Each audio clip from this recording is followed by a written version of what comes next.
فنون شعبية في مدينة رانيا بإقليم كردستان العراق. هناك أقيم مهرجان الثقافات المختلفة للفنون الشعبية. شاركت فرق من دول عدة في نسخة هذا العام، وكان الحضور العربي لافتاً وحظي بإعجاب الجمهور.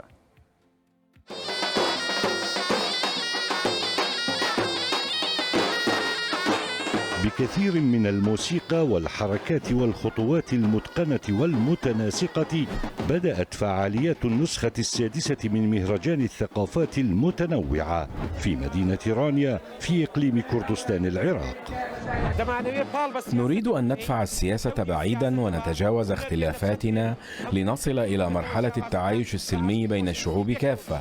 نريد أن يعم السلام في العالم، ونحن نخطط لتوسيع دائرة مشاركة الدول في هذا المهرجان لتشمل فعالياته جميع مدن إقليم كردستان العراق.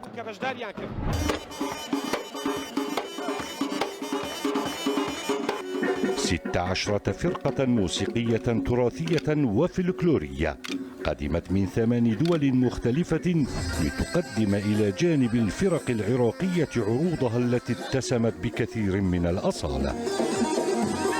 الوصل اللي قدمناها وصل من تراثنا الأردني، اللي هي الوصل الشمالي، الدبكات الشعبية المتعارف عليها في المملكة الأردنية من أقصى جنوبها لأقصى شمالها.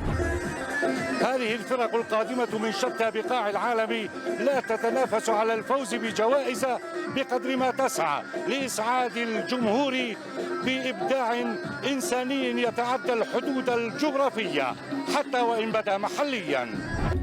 قدمت هذه الفرق من مصر والأردن والمغرب والهند وإيران وأمريكا اللاتينية، وكان للرقص الهندي وقع كبير، بينما جاء الحضور العربي لافتا ومبهرا للحاضرين. جمهور الحضور الذي قدم من مدن عديدة للاستمتاع بفعاليات هذا المهرجان بدا منبهرا وهو يرى تراثا موسيقيا مختلفا. هذا المهرجان فعالية جميلة وجيدة كي نتعرف على ثقافات الشعوب الأخرى.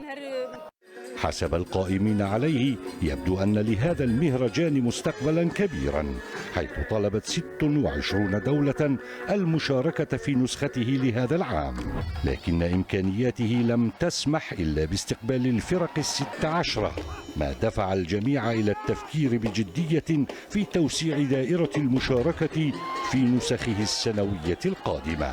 أمير فندي، الجزيرة، السليمانية.